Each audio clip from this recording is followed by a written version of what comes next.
Your life has purpose and potential. Do you see it?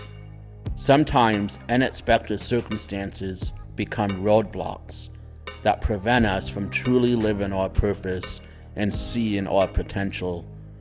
Join me as I share my journey towards overcoming the roadblocks that nearly prevented me from living my purpose and seeing my potential.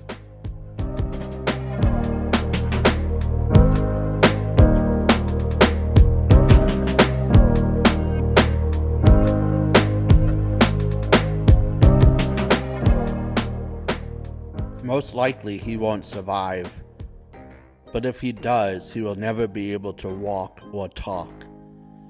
These are the words doctors told my mom the day I was born.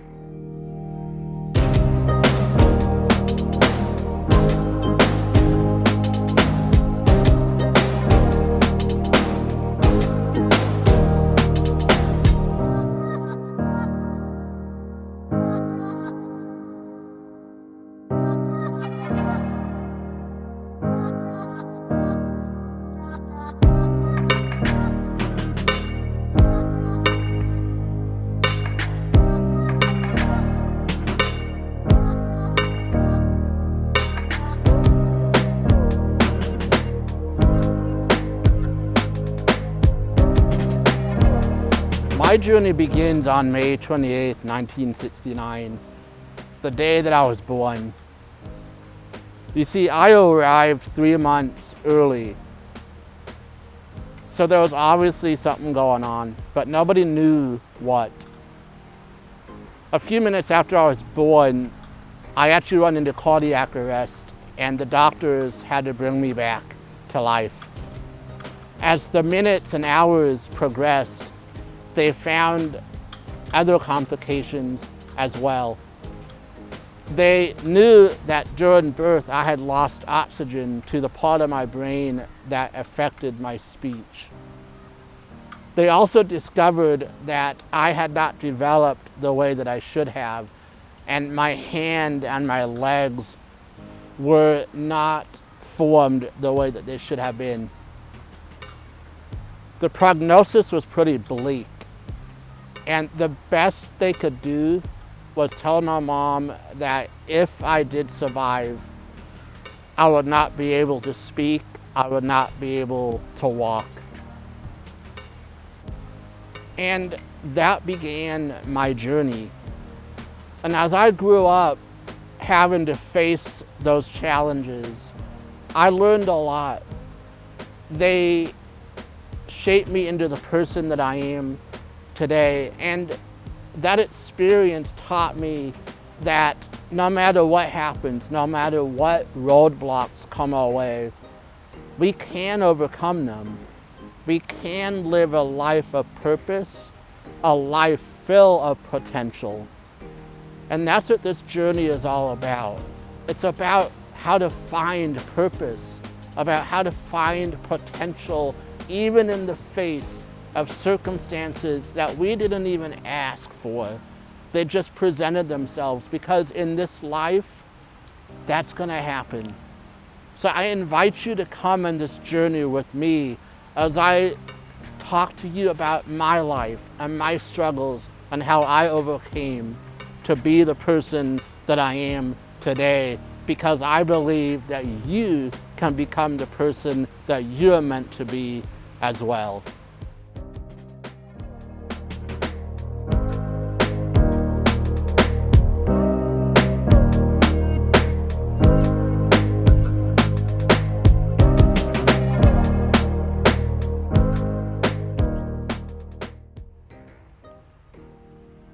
So one of the things that happened during birth was I had a lack of oxygen to the part of my brain that affected my speech. And for a very long time, I wasn't really able to communicate very well. And when I was little, I love hearing the stories of me making up my own sign language so I can be able to communicate with my family. And I'm sure it was just as frustrating for them as it was for me, because they had to learn kind of what I was saying. But I think once we all figured it out, it worked pretty well. And when I was in elementary school, I had the fortune and opportunity to be able to have a speech therapist. And once, twice a week, I would go in and she would help me begin to learn how to shape my mouth and my tongue so that I can actually start speaking words that I just was not able to speak. And after hundreds of hours of speech therapy, pretty soon I was able to start putting words together. I was able to start communicating in a way that people could understand. But it was frustrating. There were times when you could tell just people couldn't really understand what I was saying. And even today, sometimes I notice people kind of leaning in a little bit. But you know what? The fact that I wasn't even supposed to talk at all, it's amazing that I'm able to verbalize, I'm able to communicate.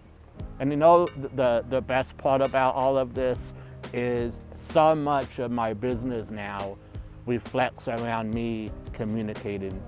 So I just think it's very cool that I went from somebody who was not ever supposed to be able to speak to now speaking being a big part of not just my life, but my business. And it just goes to show that sometimes the doctors are wrong. And if you put the work and the effort in, you can overcome. And those speech therapy sessions, I remember some of them being so frustrating because I wanted so badly to be able to speak clearly. And sometimes I would walk away from those sessions just knowing that it wasn't going as fast as I hoped it would. But you know what? I stuck with it.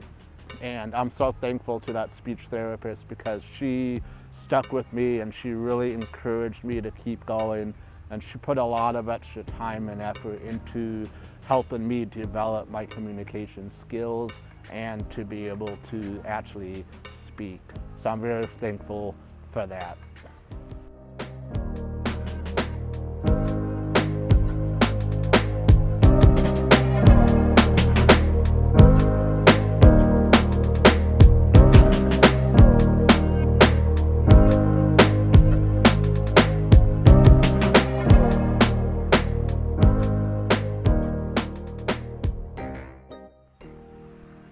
So the condition that I ended up with is called arthrogryposis. And what that does is it affects the development of your muscles and bones. And so basically my legs, the muscles and bones in my legs, especially my feet, didn't develop the way that they were supposed to. And at the time, the doctors didn't really know what caused it. They didn't really know how to solve it. So for the first 3.5 years of my life, I was in a cast because they were hoping that the cast would correct the problem. So up until about 3.5, I spent most of my life, those 3.5 years at least, wearing those casts. And what happened was nothing. What they had hoped the cast would do actually did not work. So they actually had to start thinking about some other alternatives. And those alternatives meant operations. And about 14 operations later, because most of them didn't take like they were supposed to. So I was in and out of the hospital a lot growing up, and especially as a young child, I was also very sick. So the combination of being very sick and having these surgeries to try to figure out how they could help me, it was pretty stressful on my family. And as I got old enough to really understand what was going on, it got pretty frustrating for me as well. I mean, we're talking, 1 or 2 surgeries a year for a good part of my early years. And so I spent a lot of time in the hospital between my surgeries and just being very sick as a child. Just a lot of time in the hospital. But what happened was, as the surgeries progressed and each one got a little bit better, I got to a point where I was actually able to walk. And it's pretty amazing. Again, just like my speech, to go from not being able to walk, well, that's what the doctor said, to actually being able to walk. It truly is a miracle. And it took a lot of effort. After each surgery, I would average about 6 weeks of being in a cast, pretty much my entire leg. Some operations it was one leg, other operations it was both legs.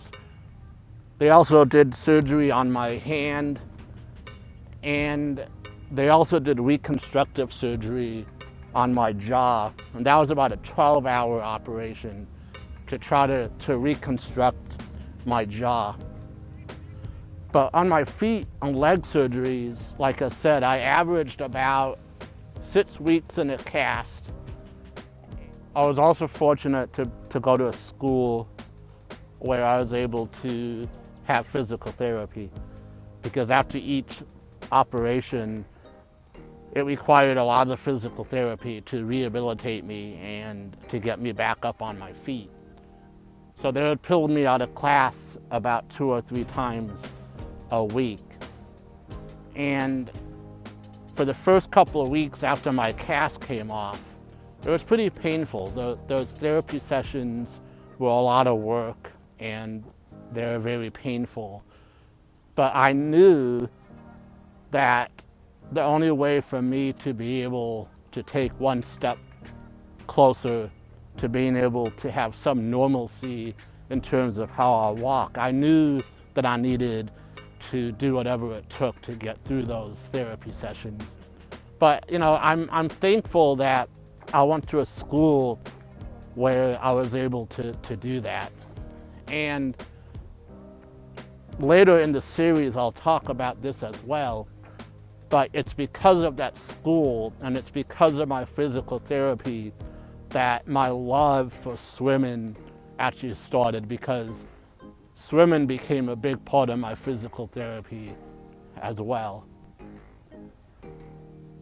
So here I am, 14 surgeries later, hundreds of hours of physical therapy, and a lot of pain. I'm actually able to take these steps. I deal with pain on a daily basis. But you know what? The alternative, meaning that I'm able to walk, I'll take that pain any day. Because again, I'm not supposed to be able to do this. And so I'm thankful.